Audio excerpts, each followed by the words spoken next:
Hello and welcome to Daily Current Affairs by Neo IAS. Today is 13th August 2019 and the topic we are going to discuss is IOT attacks, stem cells, National Youth Awards, iron battery, map aided program and the previous year question revision series. Coming to the first topic, that is the IOT attacks. So this is a news because there has been some IOT attacks happening in India. So India, they saw most IOT attacks in this particular year in between April and June. Okay, so India has emerged as a most vulnerable nation towards a cyber threat because of the Internet of Things system is being used in the country. So the country, they have a 22% jump in total number of attacks in the IoT segment during this quarter. Okay, so globally cyber attacks, it has increased 13% during the same period. At the same time in India it has increased about 22%. Okay, so the IoT systems, it is related to the smart cities and financial services, transportation sectors, where the top targets for hackers accounting for over 51% of all cyber hacks are registered. Okay, so Internet of Things is basically, it is a network. Okay, it is a network of whatever we used on daily basis, like the everyday appliances, the household items, everything which has a digital representation, they are connected together. Why? For the better standard of living, for better utility. So it is all connected with the internet like structure. So cyber attack, it is basically an attempt by an individual or an organization to breach into an information system. It can be malicious and deliberate attempt. Okay, so this is like without others' permission, you are getting into their information system or a particular organization's information system without their knowledge. Okay, so that is what is cyber attack and what is Internet of Things is important, because Internet of Things is already asked by UPSC. You may not get a direct question, but this is very much heated topic in science and technology, plus this has a huge potential in future also. So please follow these type of news which comes in newspaper. The next is stem cells, again coming from science and technology topic. This is in news because the cancer stem cells, they can form blood lymph vessels within the tumors. Okay, so basically a stem cell, it is an immature cell. Okay, this can be used to divide to form similar cells or like make the clones of the similar cells, and this is like self renewal. Okay, and this can be developed into different specialized cells which can actually perform different functions or a distinct function. So we have different types of stem cells. The first one is embryonic stem cell. Okay, embryonic stem cell, it occurs in the earlier stages of development. Okay, and the next one is adult stem cell. This is called as somatic stem cells. Okay, somatic stem cells, you might be very familiar with this terminology because you might have learned it in the school as well. So adult stem cell is also called as somatic stem cell, and they appear during the fetal development, and this is present in different tissues of our body throughout our life cycle. Okay, the next one is induced pluripotent stem cell or iPSC. iPSC cells are not found in the body, but it can be made or engineered in some lab and can be made from the cell of our body in particular lab. Okay, such as those from the skin as well. And iPSC cells, they have a property that is similar to those of the embryonic stem cell. So depending on their ability or their potency to develop into different specialized cell, stem cells can be again classified into totipotent cell, and this totipotent cell, it is actually it can form all cells of the body including the one in the extra embryonic membranes. What is extra embryonic membrane? That is a placenta. So in humans there are two staged zygote, that is totipotent. Okay, this is also like, it's not that it's very important, but UPSC may ask such questions because this is very close to the biotechnology topic. So biotechnology, nanotechnology and space, everything is very important these days. So science and technology is a subject we should be given much importance. Okay. The next topic is National Youth Awards. So this is a news because Kiran Rijiju minister, he confers this particular awards for excellent work and contribution in social service and whichever development associated with different fields of social service. So this is given to individuals and organizations. Okay. So the people selected for the award will be around the age of 15 to 29 years, and they are eligible for this award when they work for some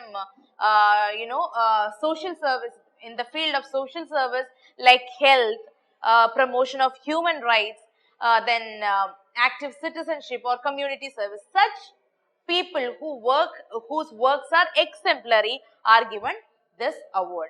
So the objective of award was given by the Ministry of Youth Affairs and Sports, and this is handled by the Department of Youth Affairs under this particular ministry. What they aim is to to motivate young persons to achieve excellence in the field of national development and social service, and also it will encourage young people to be responsible towards the community, and they will improve their own personal potential. They'll make them a better citizen, a good citizen. They will give recognition to whatever they are doing for the society, whichever voluntary work they are doing, whichever voluntary organizations are associated, everything in youth. In order to build a responsible youth, they are doing this particular award. Okay. The next topic we are going to discuss is iron-ion battery. So this is a news because IIT Madras researchers, they have made a new rechargeable iron-ion battery. They are using mild steel as the anode. So this is the requirement right now because the world is turning its attention towards the electric vehicles, and the focus is on developing batteries that are cheaper. So what happened is that there is no lithium reserves in India, and there is also a shortage of lithium reserve in the world also. So the stress is on developing rechargeable batteries of comparable performance using materials other than lithium and which are cheaper. Okay. So the features of the invention are, one thing is it's cost effective, and the amount of energy that can be stored in the battery, it is also very high. And the second thing is the charge carrium in lithium ion battery is the lithium ions, but in the iron battery is the Fe2 plus ions, that's the iron ions. Okay. So even under controlled conditions, the amount of energy that can be drawn from a iron battery is more, like 60% more than that of the lithium ion battery. And also this iron has some favorable physico-chemical properties like lithium also. It's somewhat similar but more cheaper. So the redox potential of the iron ion, it is higher than the lithium ion, and there are many features for iron, like iron is more stable during charging process. Okay, it can prevent from short circuiting of batteries. Thus, when compared with the popular lithium metal based batteries, we are able to cut down the cost and make it safer to handle as well. So in iron-ion battery, vanadium pentoxide is used as the cathode. Okay, so vanadium pentoxide, it was chosen as it has a layered structure. Okay, with very large spacing between each layer. Okay, and the large interlayer spacing in the vanadium pentoxide, it allows the iron-ion to easily move in, and they can also bind to the interlayers of the cathode, and that can also easily get detached and move back to the anode. Okay, and finally a different electrolyte was used. It is a ether based electrolyte. It contains dissolved iron perchlorate. Next is a map aided program. So we are continuing with the mountain passes of Jammu and Kashmir.